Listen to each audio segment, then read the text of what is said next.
Kevin's truck was speeding down the icy road as snow and wind whipped past. The highway was mostly empty due to the bad weather, with only a few brave drivers venturing out. Every so often, a car would zoom by and disappear into the thick snowfall. Kevin smiled as he looked at a picture of his wife, Laura, hanging from the rearview mirror. Christmas was fast approaching, and he was eager to get home to spend the holiday with her. He had been away for nearly 2 months, traveling across the country, and was now returning home with a special present for his beloved wife. He reached into the glove compartment and pulled out a small box. He peeked inside and smiled, seeing the gold necklace he had purchased for Laura still nestled inside, shining brightly against the backdrop of Christmas decorations. After tucking the box back into the glove compartment, Kevin pressed down on the accelerator even harder, and the truck let out a puff of smoke as it zoomed past the snowy trees headed towards the city.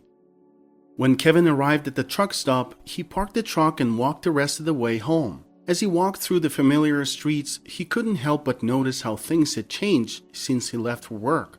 In the autumn, people had been gloomy and grumpy, but now, despite the gray sky, the cold weather, and the continuous snowfall, everyone seemed to be smiling and looking at the store windows adorned with mistletoe with childlike wonder.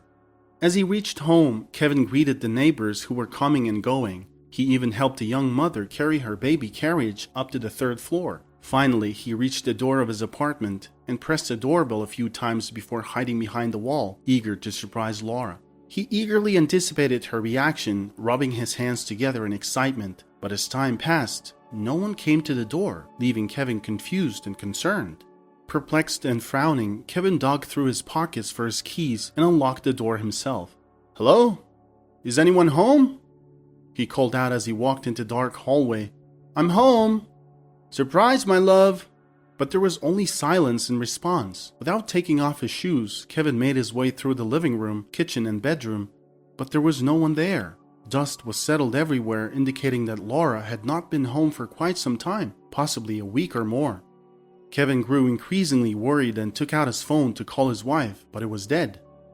Frustrated, he tossed the phone aside and ran to the landline phone on the table, where he found a note next to it.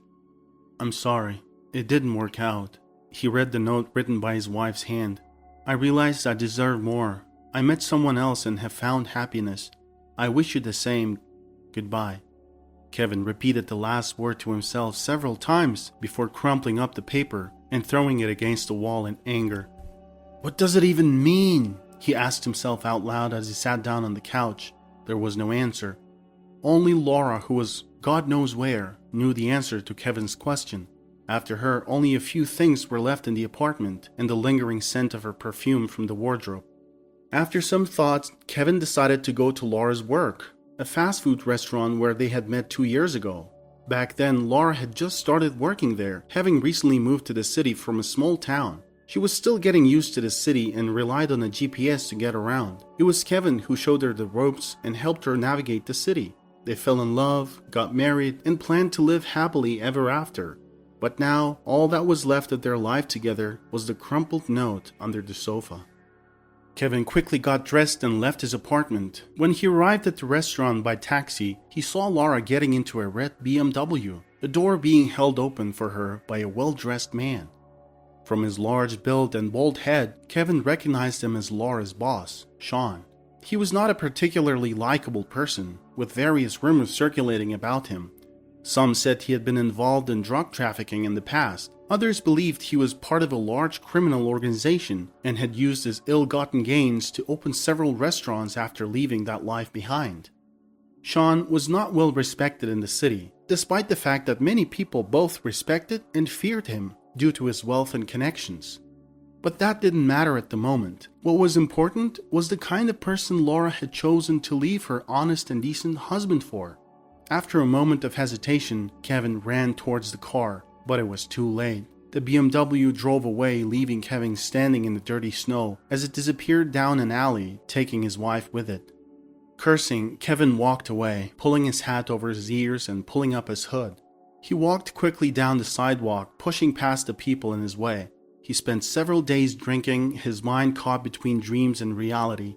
Sometimes it felt like the front door of the apartment was opening, and Kevin would hurry to the hallway, but when he saw that no one was there, he would sink to the floor in disappointment and hit it with his fist. He even thought he saw Laura looking in through the window, smiling at him, which caused him almost fall from the 4th floor as he climbed up on the windowsill to open the window.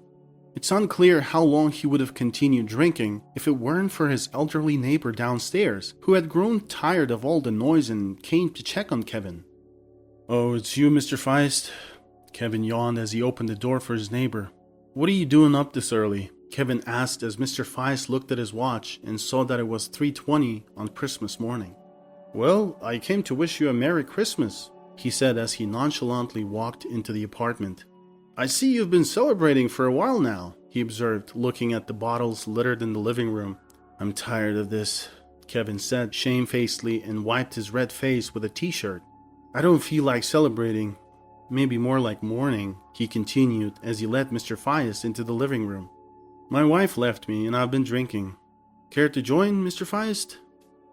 Kevin offered, handing him a glass of whiskey. As the neighbor drank, Kevin sat down on the couch and began telling him the chaotic story of how he and Laura broke up and what she wrote in her note. Without any expectation of getting an answer, Kevin asked Mr. Feist, "Was I making good money?" "Hell yeah, I was. Not as much as her new boyfriend, but not too bad either." "Did I take her to Spain?" "I sure did. Gifts? Tons." "I don't know, man. Maybe I did miss something after all. I gave her everything she needed. Or maybe it's because I'm an orphan? Sure, I grew up in an orphanage with no parents, but that's not my fault." Mr. Feist took another glass of whiskey and wiped his mouth with his hand. "That's not it, dear Kevin," he replied softly, shaking his head.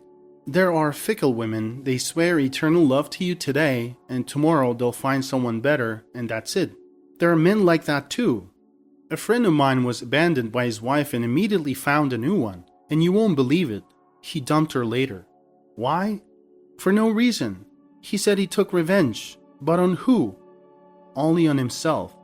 Now he's also drinking and feeling sorry for himself. People are sure strange creatures." Mr. Feist waited for a moment, looking at Kevin. "I don't know what to do," Kevin suddenly spoke up, his tone serious. "I loved Laura, and she did this to me. Why should I live now? What's the point of living anymore?" "Well, you can just live, for no particular reason," the neighbor replied. "She wasn't the one for you if she left you. Why grieve for her? You should be glad that such a burden has been lifted from your shoulders. It's like if you were drowning and she didn't reach out to help you. Would you still love her after that? God gave this wonderful gift, life. Enjoy it." Kevin admitted that the old man was right and sighed heavily.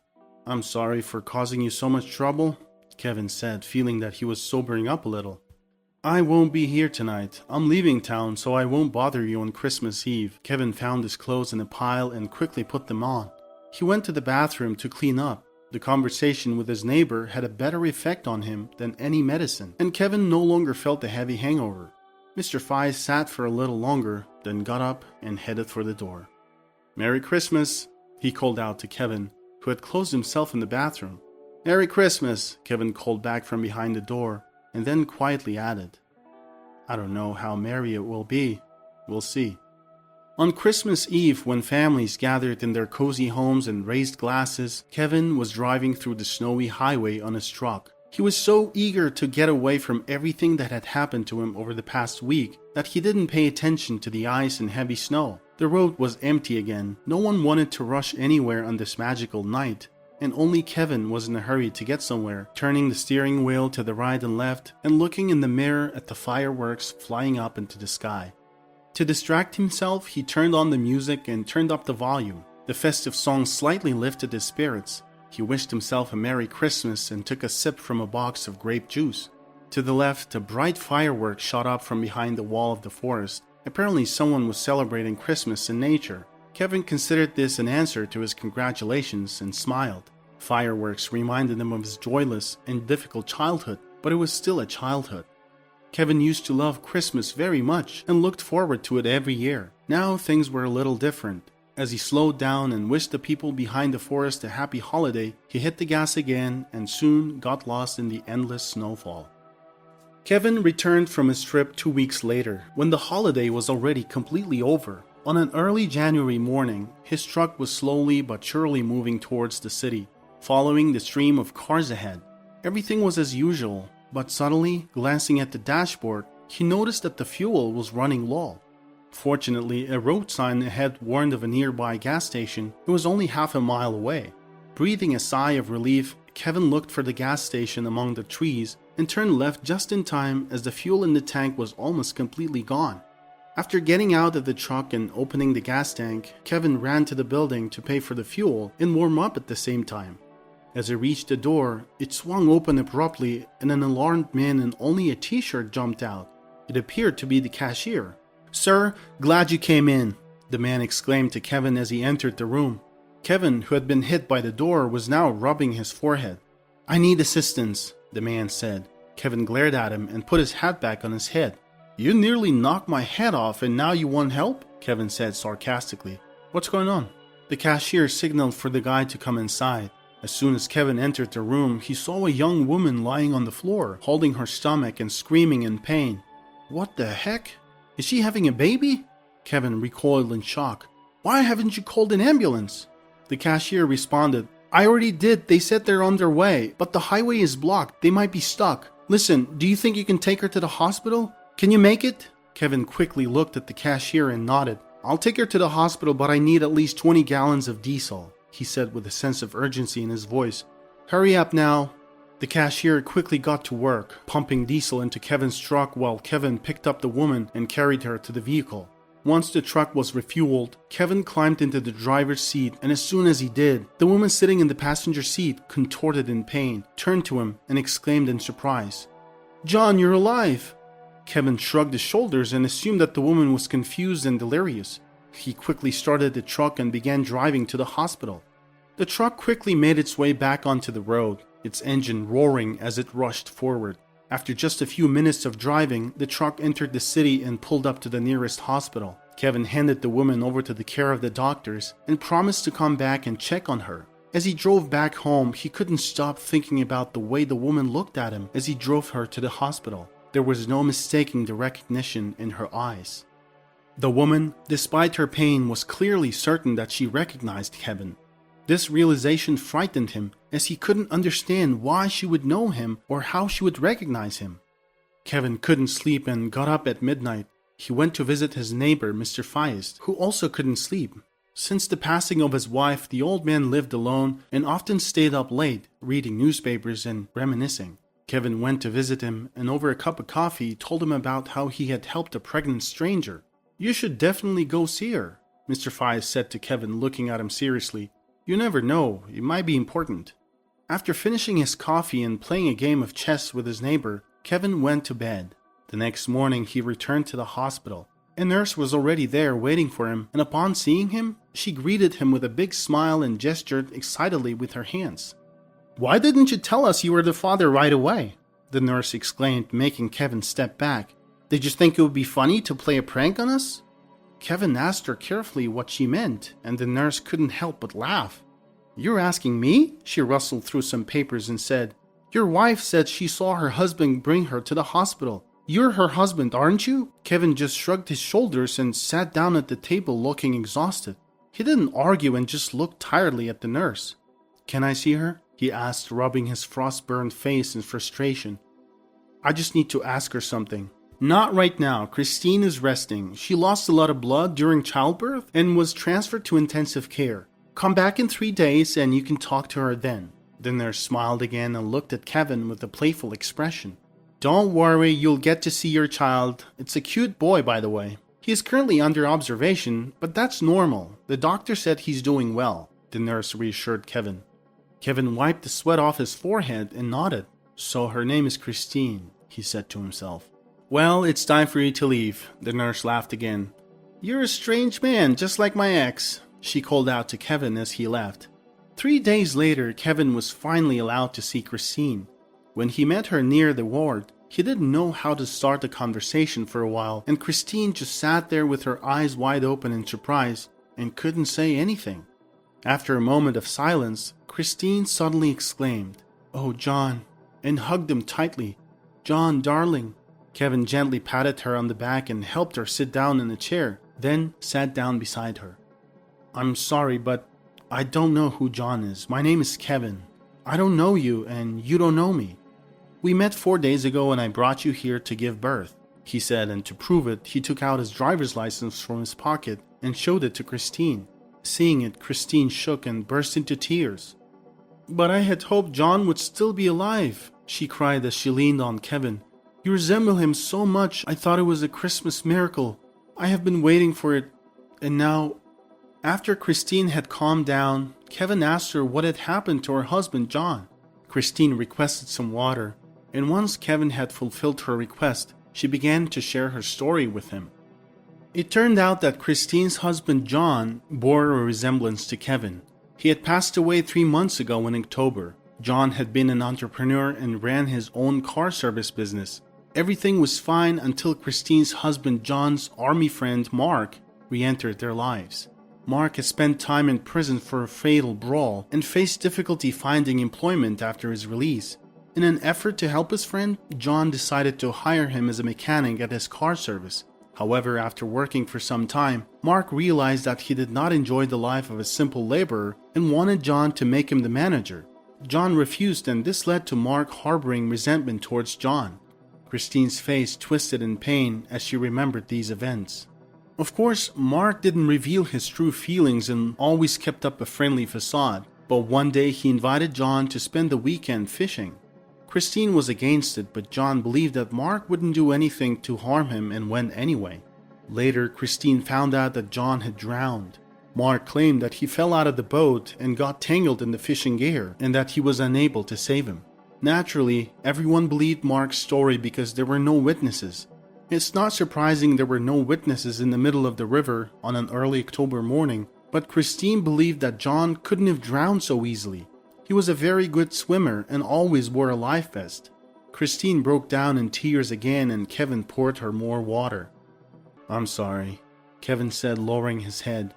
"I'm sorry for your loss and for the way things have turned out. By the way, how did you end up at the gas station without your coat?"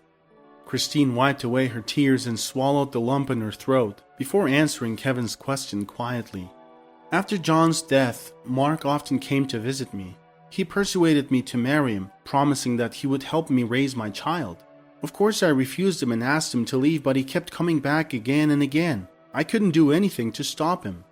Then I started not opening the door for him, and then one day, as I was returning from the store, Mark caught me and dragged me into his car and drove me out of town.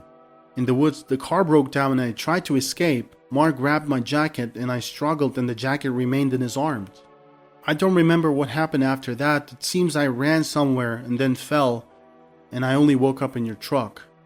Kevin nodded, satisfied that everything finally made sense to him. He got up, said goodbye to Christine and walked down the corridor towards the stairs.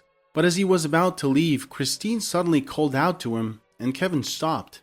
"When I'm discharged, could you take me home? I have no one else to ask," Christine pleaded. "Of course, I'll pick you up," he said, quickly writing down his phone number on a piece of paper. "Here, call me when you're discharged. I'll come right away." Christine accepted the paper with trembling fingers and hid it in the pocket of her dressing gown. "Thank you," she whispered, looking directly into Kevin's eyes. "I will be waiting for you." Kevin silently turned and walked down the corridor, his body trembling as if from extreme cold. The next day, Kevin went to the place where he spent his childhood to find out if he had a twin brother. The orphanage where Kevin grew up had not changed at all. The walls were still painted green and adorned with depictions of superheroes. The same noisy hallways and the same sad faces of children, in whose eyes a barely perceptible hope flickered. Kevin greeted a couple of familiar teachers and went into the office of the head, a woman named Sally Olson. He immediately explained the reason for his visit and didn't forget to mention John. After listening to him, Mrs. Olson's expression changed, and she quickly walked over to the window. Then she confessed to him that he had not ended up in the orphanage alone. "There were 2 of you, still tiny little babies. It was really cold that day," she said without looking at Kevin. "Those were hard times. There were too many refused and found babies, and we constantly ran out of beds. We made the decision to keep you with us and gave your brother to a childless couple. I remember when they took your brother, you cried a lot. We all tried to comfort you. 3 years later, we found out that the couple who adopted your brother got divorced. They abandoned their adopted son and your brother was sent to another orphanage. And then we had a lot of orphans and not a single available bed. That's how fate separated you both. I'm really sorry it happened. We should have told you about everything earlier. Kevin grabbed his head.